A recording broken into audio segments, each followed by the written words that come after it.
Assalamualaikum warahmatullahi wabarakatuh. Kembali lagi di channel kamu tuh, Baron tuh PHD. Jika channel ini bermanfaat, klik tombol subscribe dan nyalakan notifikasi loncengnya. Ya, ini kita ada project ARM GTX untuk bebek ya, PNP Fish Vega Jupiter. Ini bahannya sangat kuat ya. Yang harus pertama dilakukan adalah pemotongan. Kita potong sepanjang yang kita perlukan. Ini nanti hasil akhirnya panjangnya 55 cm sama seperti ARM KZ atau KC. Nah, tapi ini bahannya tebal. Bahan yang digunakan adalah plat kotak ya, setebal 3 mili. Nah, tebal plat besinya 3 mm. Ini memang sangat kuat sekali ya, bahkan dipukul-pukul pun nggak penyok ini. Kemudian potong sepanjang 50 cm. Tadi kok 55 ya, nanti hasil akhirnya 55, kan belum setelannya. Kalau setelannya sama dikurangi tekuk menekuknya, nanti ditekuk seperti ARM itu kan modelnya nekuk gitu, menyempit. Itu nanti hasil akhirnya 55. Kemudian ini diukur, diambil tengahnya untuk biar terlihat menyempit di ujungnya. Nah, ini dipotong tengahnya, kemudian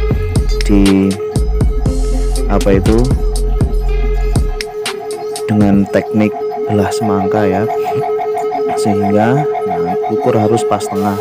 Ini untuk tempat bos ARM yang di depan itu dipotong karena memang besinya sangat tebal, jadi satu pipa ini hampir menghabiskan, ini sebelah saja ya, hampir menghabiskan 5 mata grinder. Nah, ini dipotong pas tengahnya bentuk segitiga seperti ini. Simak terus ya, karena kalau dulur-dulur ini enggak melewatkan atau di skip saja, nanti kesulitan untuk menerapkan diri. Nah, ini untuk pemula bisa dipraktekkan di rumah. Mungkin hanya channel ini saja yang mengungkapkan rahasianya bagaimana cara membuat ARM bisa kuat. Nah, ini potong seperti di video ini. Di baliknya juga seperti itu, dipotong tengahnya, kemudian dikasih, baru dipenyetkan, dipukul jadi pas tengah. Ada kerong sedikit, nanti dilas pakai kawat sehingga kuat ya. Ini diukur dulu, kalau sudah pas baru dibersihkan. Nah, ini dilakukan juga di ARM yang belakang ya. ARM belakang juga teknisnya sama seperti tadi, cara menyiutkannya dipotong, kemudian ditutuk itu apa, dipukul, dipenyetkan. Ini tidak sempat saya video untuk yang belakang, tapi teknisnya sama, teknis untuk menyempitkannya sama. Kemudian diukur. Nah, ini hasilnya. Yang sebelah kanan ini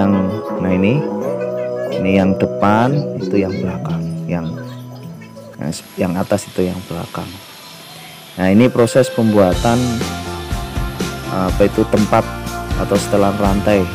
Ini yang ada di belakang, tempat untuk as rodanya ya, untuk as rodanya. Nah, pipa yang plat besi yang digunakan adalah plat besi setebal 5 mili atau setengah senti, jadi sangat tebal. Memang harus tebal karena ini untuk kegunaannya dipergunakan di bagian yang paling rawan ya, jadi harus tebal, tebalnya 5 mm. Nah, ini bisa dilihat. Setelah itu baru template nih disambungkan di ARM yang belakang. Nah, ini ARM yang digunakan, ARM yang ini ARM-nya bisa untuk trail bebek ya. Ini kita pakai dual shock sok belakangnya 2. Kalau buat mono bisa nanti bisa pesan. Kalau teman-teman bisa mau pesan, silahkan nanti di deskripsi saya cantumkan nomor HP-nya, kita ngobrol nyantai. Kalau lokasinya mana? Lokasinya tetap Blitar Garum. Nah ini lasnya bukan las 1 kali tembak, tapi satu-satu untuk biar apa itu, biar lelehan besinya bisa masuk ke dalam rongga-rongga plat besi. Nah ini hasilnya ya. Ini untuk tempat as roda yang belakang. Nah, kalau sudah selesai, lakukan di arem yang satunya. Diukur dulu, kalau sudah pas baru di las paten. Ini pengerjaan tidak sampai 1 hari sudah selesai. Nah ini untuk pembuatan setelan rantai ya, yang untuk maju mundurnya rantai biar kendor atau biar pas kendoran nanti ini menggunakan teknik pakai baut 12 ya, 12 untuk setelan rantainya pakai baut 12. Nah ini bautnya 12 ditempelkan baru dilas. Nah ini ada di dalam arem. Untuk panjang bautnya itu tergantung ya, yang penting sekiranya cukup untuk menekan as roda ya, sekitar berapa senti, sekitar 6 sentian lah untuk panjang dari mur apa baut itu. Kemudian potong dipaskan pada besarnya kotaan arem. Nah itu bisa terlihat di situ ya. Jadi ditaruh di situ, ditaruh di arem belakang. Ini itu untuk menekan. Ini sama halnya seperti arem model trail KTM atau KTM ya, karo KLX tidak seperti ini. Kemudian kalau sudah dilas, pastikan lurus ya, karena untuk menekannya harus lurus.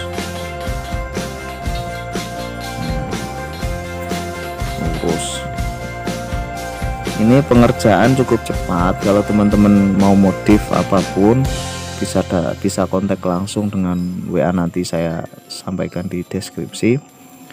Kita punya supermoto, punya trail, punya Honda Monkey atau Gorilla bisa juga, BMX juga bisa. Ini untuk masalah biaya. Untuk harganya berapa ini? Nggak sampai 300.000 untuk armnya ini.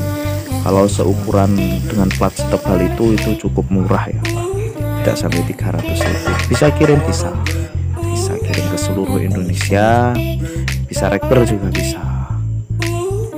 Nah, untuk teman-teman yang belum follow akun IG-nya Baron MX, bisa follow juga Baron MX_Blitar atau di Facebooknya Baron MX dan Kalib Asgi Adaman, itu Facebook saya. Ini pengerjaan sudah hampir selesai. Di atas juga dipotongkan plat besi lagi setebal 5 mili untuk menutupi atas. Nah ini proses yang sangat penting. Ini proses untuk menekuk ya. Tetap teknisnya sama apa itu, belah semangka, tapi jangan dipotong semua, dipotong atasnya saja, sampingnya untuk ditekuk biar apa, biar untuk tempat rodanya. Nah, ini nanti ditutup, setelah itu bisa apa itu, bisa agak melebar. Nanti harus diukur, harus pas. Nah itu sudah jadi yang depan ya, jadi kelihatannya. Nah kalau dilihat dari samping, nah bagian atas agak mengerucut, itu untuk as tengah yang nempel di rangka. Setelah itu baru dipaten, dilas rapat ya. Jadi kalau mau custom mono bisa, dual shock juga bisa. Untuk harganya bervariasi. Plat yang digunakan jelas plat yang tebal, karena memang arem itu merupakan salah satu komponen yang sangat rawan ya, kalau tidak kuat nanti berbahaya. Nah itu sudah hampir jadi, juga sudah nah ini jadinya, kalau dulur-dulur lihat itu sudah mengerucut ya. Jadi yang bagian depan sempit, yang bagian belakang untuk rodanya melebar, baru diukur. Ini ukurnya harus pas ya. Kanan kirinya harus pas. Kalau model Vixen lama itu bagian kanan dengan kiri itu tekuknya berbeda, tapi memang seperti itu karena pakai tromol. Nah kemudian ini jadinya, ini sudah jadi, tidak saya video ya, langsung saja itu di tengah sudah dikasih as, sudah dikasih bos, juga dikasih pipa besi yang tebal. Nah ini pembuatan dudukan dual shock yang belakang, gunakan plat setebal 3 mili. Nah, jadi seperti itu. Kemudian diukur. Ini juga fungsinya bisa untuk menahan antara sambungan rantai dengan arem, itu bisa untuk menahan, jadi bisa lebih kuat. Nah kalau sudah diukur buat 2 untuk kanan dan kiri, nah setelah itu baru dilas. Nah hasilnya seperti itu. Nah, kalau teman-teman anak motor pasti paham lah, itu untuk dudukan skok belakang. Kita juga bisa buat angka GTX, juga bisa menerima pesanan juga. Nah ini baru dilas paten. Mungkin ya ini hasilnya. Terima kasih atas atensinya. Assalamualaikum warahmatullahi wabarakatuh.